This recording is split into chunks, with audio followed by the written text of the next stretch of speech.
Stand by. The vacuum tubes are warming up. This is a special live broadcast right here on Georgia Radio.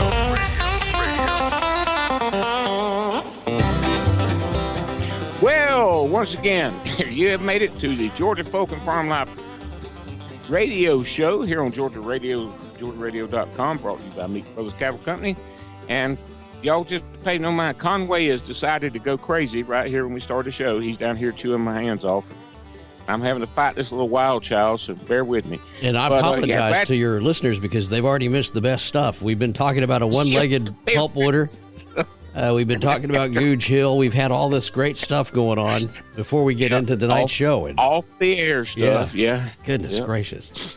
But yeah, you got to tell the tell the story about the one-legged pulp water just real quick. I can't.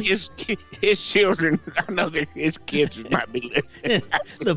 The punchline to the joke though was that they were short on a load. Yeah. And they throw his leg on there. Stop. Wooden leg. I made that part up. Well, I hope. And, I hope if any of those families listening, they'll bear with me on that and laugh about it. Happy New Year, by the way, Wade. And to you and our guest tonight is one of our favorite guests to have on, and appreciate him coming on tonight. It's Chris Adams. CB Adams as he is on Facebook, but he's Turtle Man Chris Adams, a young man that's a wealth of knowledge, and he's an old soul, old pioneer and cracker soul in a young man's body, and he has a very varied life and lifestyle, and he's committed to learning and teaching. Those two are important. Now, a lot of people learn, but they don't pass on that. Chris has made it his life's work from an early age to learn as much as he could about the old ways that our pioneer cracker ancestors lived, and then to pass it on. He's worked as a guide at Okefenokee. I know a lot about that, and the old livestock and farming methods, the way houses and outbuildings were built, and animal husbandry, and the hogs and the cows and things, and the crops that they grew. And so Chris is just, he's impressed us all with he's working, I think now you're at General Coffee State Park. Is that right, Chris? That's right. Yes, sir. Over here in Coffee County again. And it's a place made for you, ain't it? It is. It's a custom fit, and I fit right in out there. Right now we're trying to get some cultural and interpretive programs going again, and try and draw people out to the area, but also to understand the area, the people that live there. Right. I want to mention, I posted a while ago that Jonathan Olive and Randy Olive, if you've been a member of this group long, you know them. They're administrators and friends of mine. And Randy, one of the co-founders, the co-founder of this group. And their Uncle John Scott, their great Uncle John Scott, passed away Sunday and will be buried tomorrow, and they will be pallbearers. But Mr. John was somebody I wish you could have met, Chris. He loved making syrup. He was a font of knowledge. He's one of them old-timers that he loved to find some young person that liked to listen. And he was great to talk to, but he's better to listen. And he's the one that gave me one of my all-time favorite quotes. He said, Jonathan brought him over here to visit with me last year, and he told me, he said, we were talking about people always chasing something that they never got. He said, Wade, I've learned that more good will overtake you than you will ever overtake. And I just love that quote. But I just want to mention that Mr. John passed on, and people keep that family in your prayers for him, please. Say that one more time. More good will overtake you than you will ever overtake. How about that?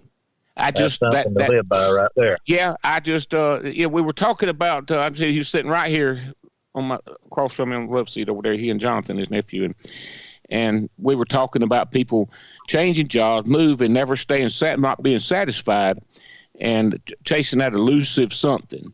And he told me that, and that has stuck with me, and always will. As long as I live, I'll remember that quote. And I remember a lot of things Mr. John told me, but that was one of my favorite things that just meant a lot. But anyway, just want to mention that, and a shout out to the family, and what a good man Mr. John Scott was. But you, speaking of making syrup and stuff, that has just passed. You do that too, don't you, Chris? That's right. So this year, it was kind of a highlight for me. I actually made it myself, aside from what my family does every year. Right. The last several years, I've been going around from Folkestone all the way here to Coffee County, just visiting with old timers who still do it the old way, and even those who do it a new way. There's a bunch to learn from folks because it's a craft. There's a certain science that you just can't get into it and expect you're gonna make syrup.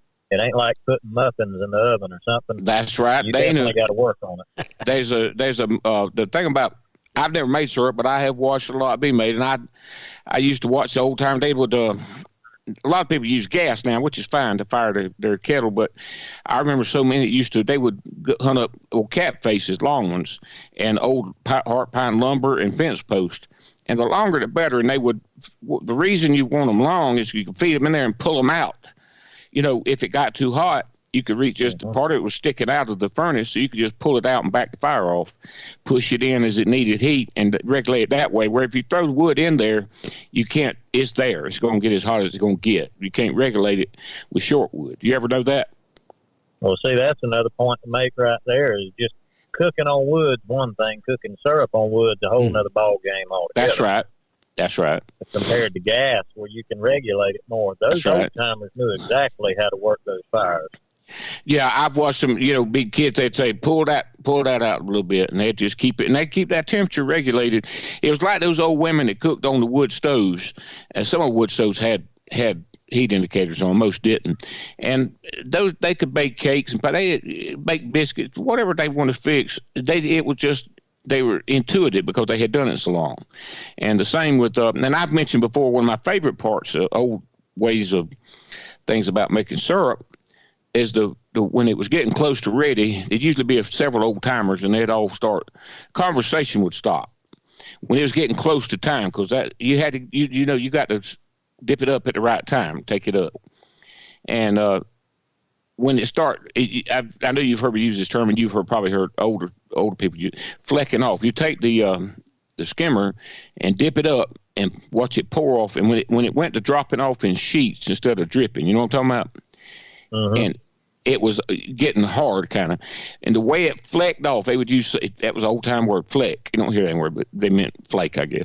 It would fleck off. Not flake, it's definitely fleck. When it would start to fleck off and break away, instead of just running as a liquid, it started to break away, it was ready.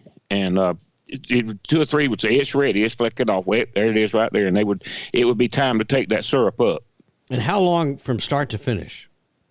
From the boil, not from the grinding and everything else, but when you put it in the pot and you start cooking it down, how long are we talking, Chris or Wade?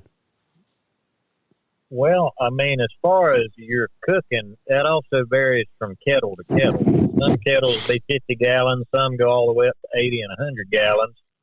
But typically, I think for most with a 60 gallon, that was about average size for a family or a community.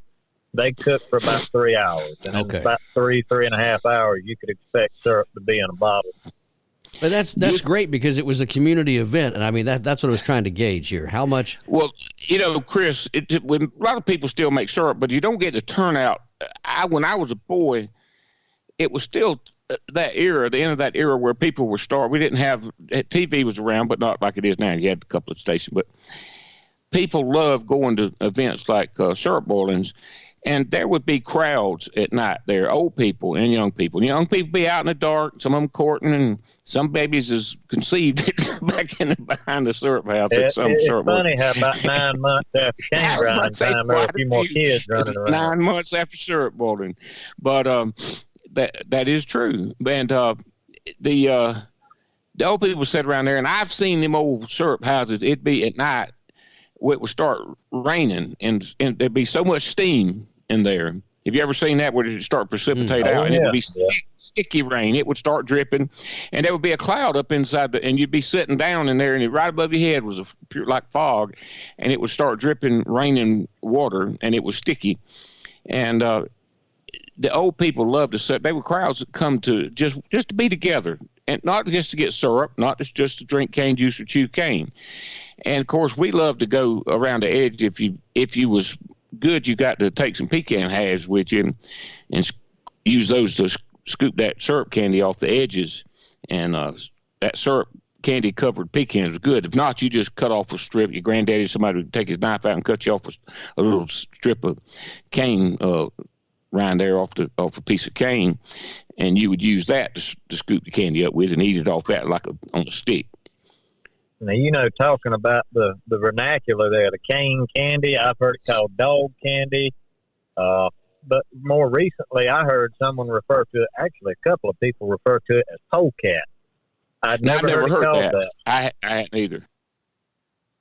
Yeah, I've never heard that either. But that's goes a great to show the differences in the region here. Even though it's, quote, the wiregrass region down here, you break it up into layers. There's different layers. There's different communities, and each one of those communities may have different sayings and words they use. That's a great idea, though, to do. We need to have a Georgia Folk and Farm Life syrup cook. Syrup boil. Yeah, we would. Yep. That reminds me, changing the subject, Chris, did you see my post today about rolling the sweet potatoes to get the poots out of them? I saw it briefly before I went into work. I didn't get to read it, but please do enlighten us all on that. I also read where Miss Rue said that she knew it was a thing, but she didn't do it. I thought I was really, Judy, a lot of times in the mornings we talk on the phone, and I don't go on Facebook during the day on my phone when I'm at work. I come home and get on my computer. So from the morning when I leave to go to work, early in the morning, till I get home in the evening, I don't see it. And so Judy will read we'll be talking in the morning on the phone, and she'll go online and read me some of the comments and tell me how the responses are going.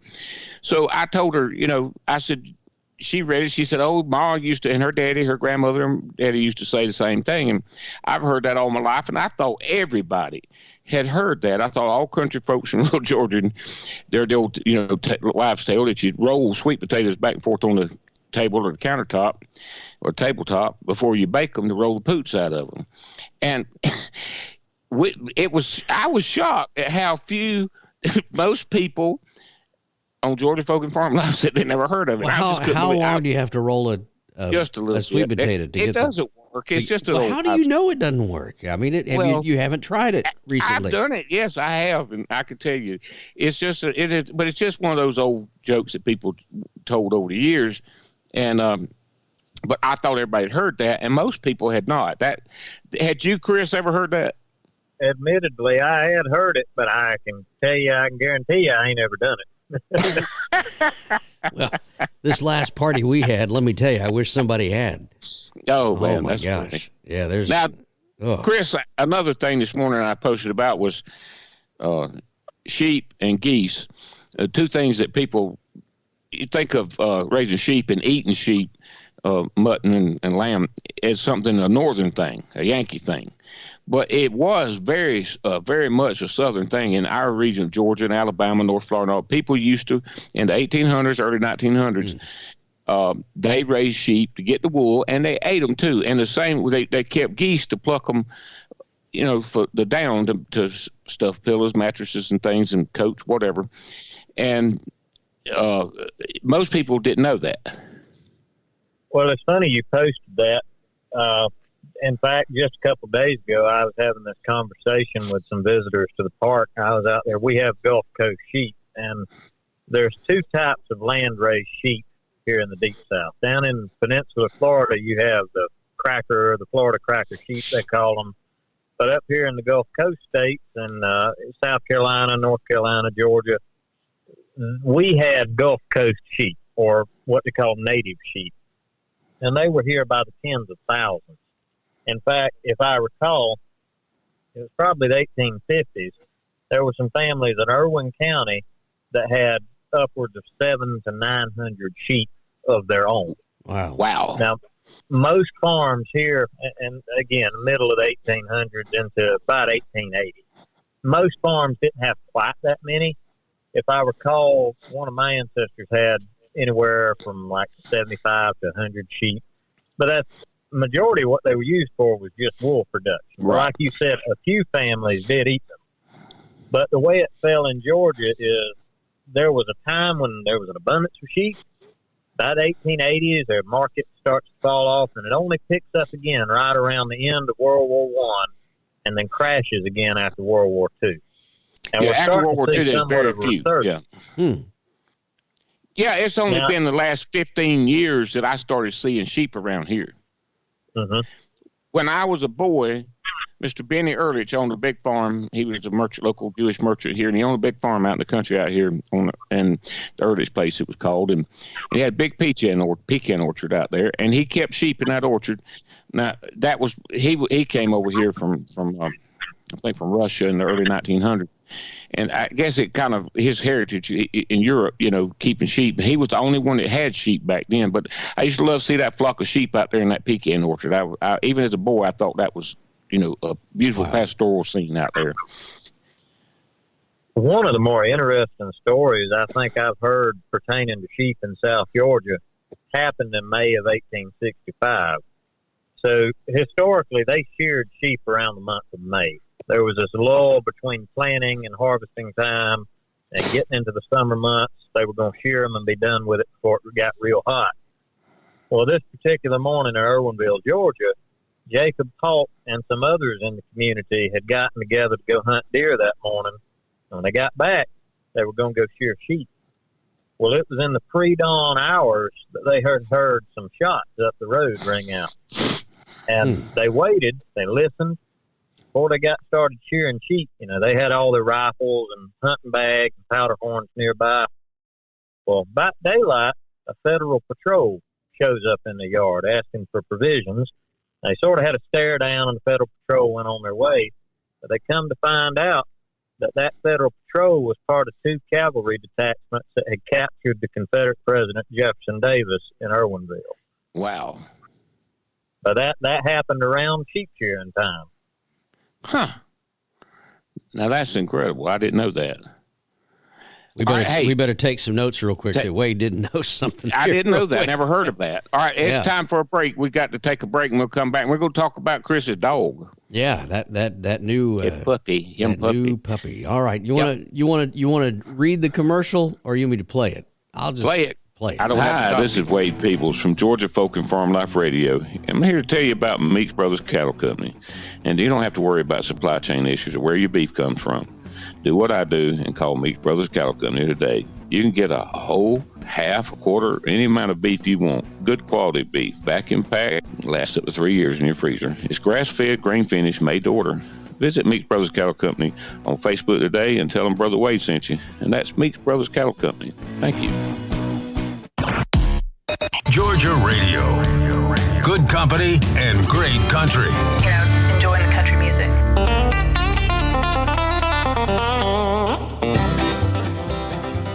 Well, we're back again. We just heard from me talking about Meeks Brothers Cattle Company, which some fine people and some fine beef. It doesn't come any better. And they're selling it in different weights now, so you can get. You've always been able to get a whole, half, quarter, whatever. But now they've got like 25 and 50 pound boxes, and I think that's very popular. They got a new website, so hunt them up on Facebook or just Google Meeks Brothers Cattle Company, and you won't find any better beef. I promise you that. Nobody beats Meeks. That's right. Now, Chris, I see you've got. I never, I wrote about it the other day about curs and feist. A lot of people just think those are terms for mixed breed dogs, and I used to think that. But one of the finest dogs, I inherited a dog that was a mountain cur and ladybug. She's fabulous dog, and she lives with a friend of mine now because she fell in love with him and wouldn't come home. So I said, well, that's where she needs to be. So she's living the good life there with Randy. But I found out that those are some beautiful, fine, and really smart dogs. And you have a blackmouth cur, which is about as southern as you can get, ain't it? That's right. That is, if I had to pin the title on any dog down here, that is the cracker dog. It's a cracker dog, yeah. A lot of people see those dogs and don't recognize them as a breed. But what did you name yours? I named her Ada. Ada, I like that. I knew it would be some good name like that. I like it's a good name. You have to bring her sometime to visit with Conway. Absolutely, I have to bring her up. I've been toting her around with me wherever I go, in the woods or even to work. She helps me feed up on the farm. She's learning right quick like. They are smart. They will want it. But talk about the curs. Like I say, people think that a cur dog is a slang for just, for a mixed breed, or a feist being a little mixed breed dog, and they're not. Those are particularly breed of dogs that you use for squirrel hunting and stuff. But the curs are an old breed, and they were bred for definite reasons. And people kept them and depended on them for what?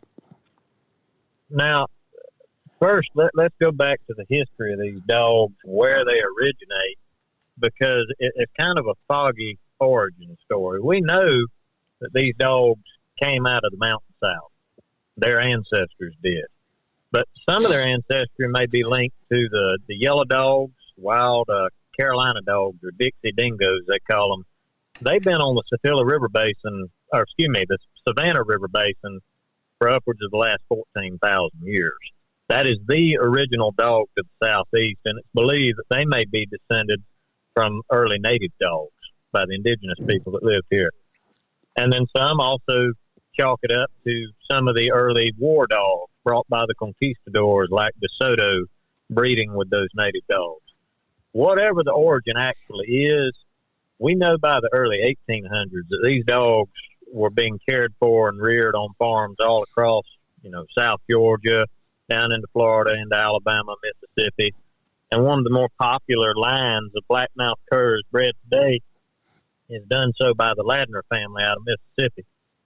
But Ada, I went down to Micanopy, Florida, and got her, and she's out of a line of curs that have been bred for generations there in north central Florida.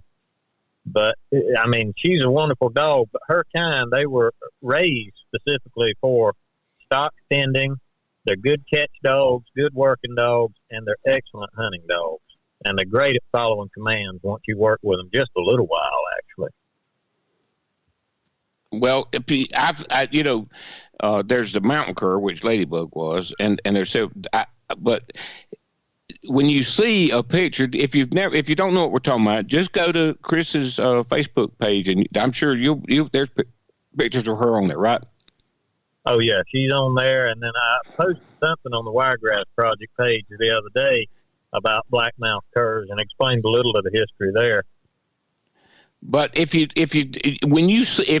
I'm talking to the listeners out there that say, well, I don't know what a blackmouth cur is, you think you don't, but Google it, look over there, and look, and when you see these, you say, well, I've seen those dogs. I didn't know that. I thought it was a mixed breed, but it's not. Those are a distinct, very, as you say, very old breed of dog, and an impressive.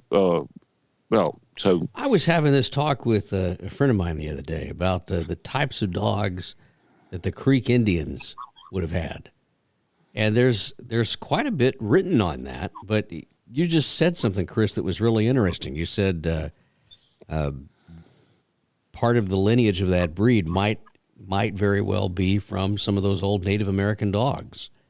And, that it makes you wonder, doesn't it? What would have happened to those now extinct breeds? If you take a look at a picture of a Carolina dog and compare that to, say, any of the curs from the south, look at that curled tail and that long snout, those high pointed ears. It's uncanny, some of the resemblances there.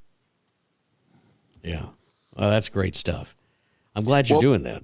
Chris, now we've got a few minutes left, not too long, but now I want you to talk about something that maybe is of interest to you, that you're interested in right now, working on, hoping to do. Just talk to us about something that's going on in your corner of the world down there.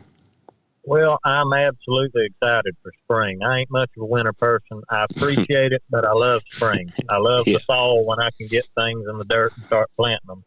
Because that's kind of like my canvas. An artist has his canvas. Well, farmer has the bare ground, and you got to do with it what you can and see what comes of it. And I've got my hands on a few more heirloom seeds, and I'm sure y'all will hear about those in the future. But we were talking about the sheep and the geese. I'm, in fact, trying to get a hold of some of the last Gulf Coast sheep that their bloodline is from the state of Georgia. It's Pate sheep. And they come out of Turner County. They've been from Turner County since the 1870s, I believe. Mr. Johnny Johnson, the former director of the Museum of Agriculture over in Tifton, that was his family's. So I'm hoping in the next couple of months, maybe I can get one of those and breed them to some other Gulf Coast sheep and sort of establish my own line, raise the farm. And I hope sometime around April to go up north to North Georgia and bring back some cotton patch geese. Those were the historic geese that were reared here in South Georgia.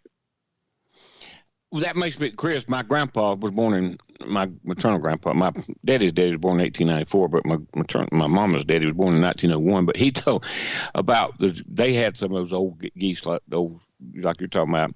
And he said they had a path from the house down to a pond down there that was way down the hill through an old field that was grown up. It was rank, you've heard that term, rank with weeds. That's the old term. Old people talk about if a place grown up in weeds, they gone rank. But they had a path down there, they wore down, and he and his brothers would put a hoe across the path, and the geese would head to the pond, coming or going. They'd be in single file, and the first one would trip over the hoe handle and then get up, and the next one would wait for him to trip over it. They were the next would fall over and get up, and wait. They just waited their turn. They wouldn't go around it. They didn't. They just each.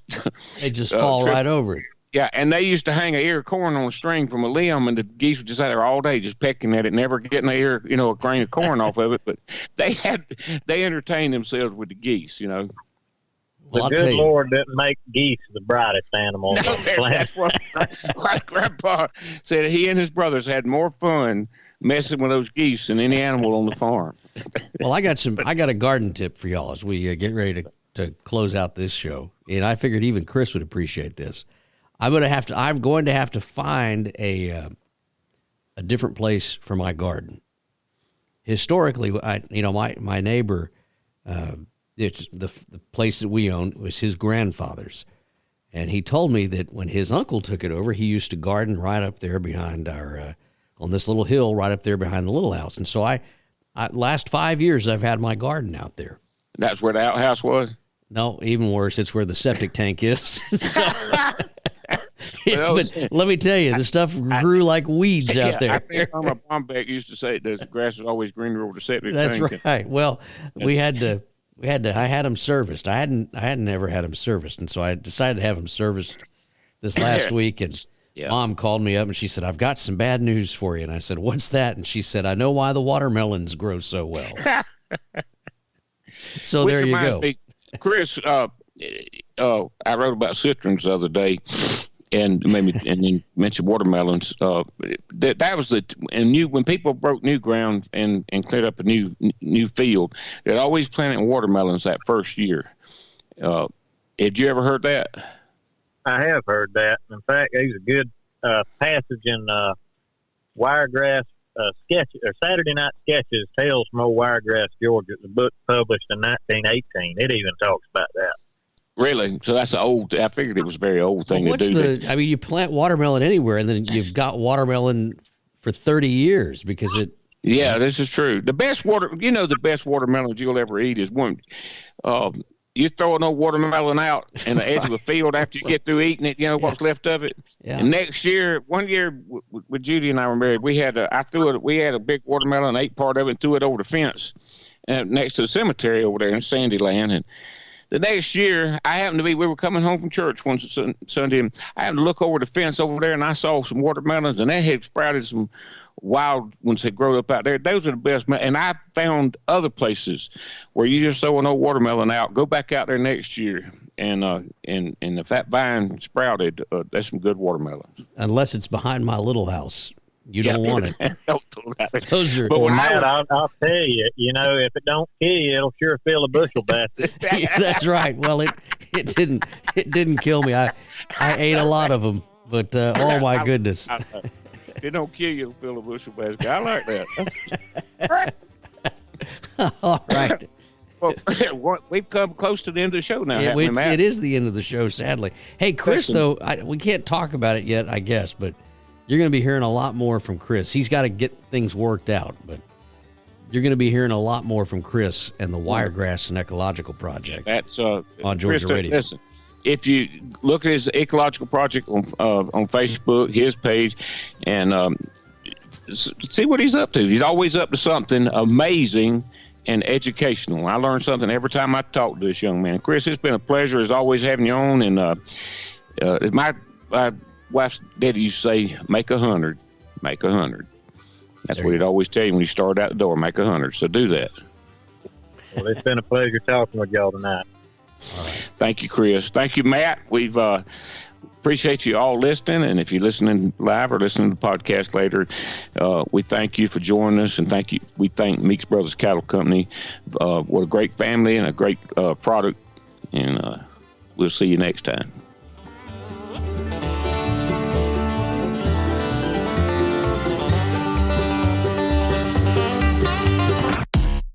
Georgia Radio.